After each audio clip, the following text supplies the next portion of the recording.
আজকে বাজার থেকে এনেছিল ফুলকপি। চলো ফুলকপিগুলো দিয়ে কিছু করা যাক। প্রথমে ফুলকপিগুলোকে কেটে নেওয়া যাক।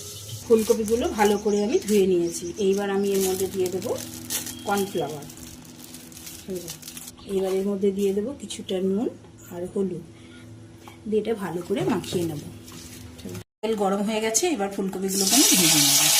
কপিটা ভাজা হোক ততক্ষণে আমি একটা মশলা বানিয়ে নিই। কপিটা যেহেতু নিরামিষ করবো তাই নিয়ে নিয়েছি আদা, টমেটো কুচি, কাঁচা লঙ্কা, শুকনো লঙ্কা, তিল, পোস্ত, কাজু আর কিশমিশ। এটাকে পেস্ট করে নেওয়া হবে। কপিটা ভাজা হয়ে গেছে, এবার কপিটা আমি তুলে নেব। এইবার কপি ভাজার এই তেলেই আমি দিয়ে দেবো 5 ফোড়ন, শুকনো লঙ্কা আর তেজপাতা। এবার আমি দিয়ে দেবো কেটে রাখা আলুগুলো। এবার নুন হলুদ দিয়ে আলুগুলোকে আমি ভালো করে ভেজে নেব। আলুটা ভাজা হয়ে গেছে, এইবার দিয়ে দেবো আগে থেকে করে রাখা মশলাটা। এবার এর মধ্যে দিয়ে দেবো সামান্য পরিমাণ চিনি, টেস্টটাকে ব্যালেন্স করার জন্য। এটাকে ভালো করে কষিয়ে নেব। এইটা কষানো অনেকটা হয়ে গেছে, এইবার ফুলকপিটা দিয়ে আরেকটু কষিয়ে নেব। এটা দেখা যাচ্ছে এটা কষানো হয়ে গেছে, এইবার দিয়ে দেবো কিছুটা গরম জল। ভালো করে নেড়ে চেড়ে দেবো।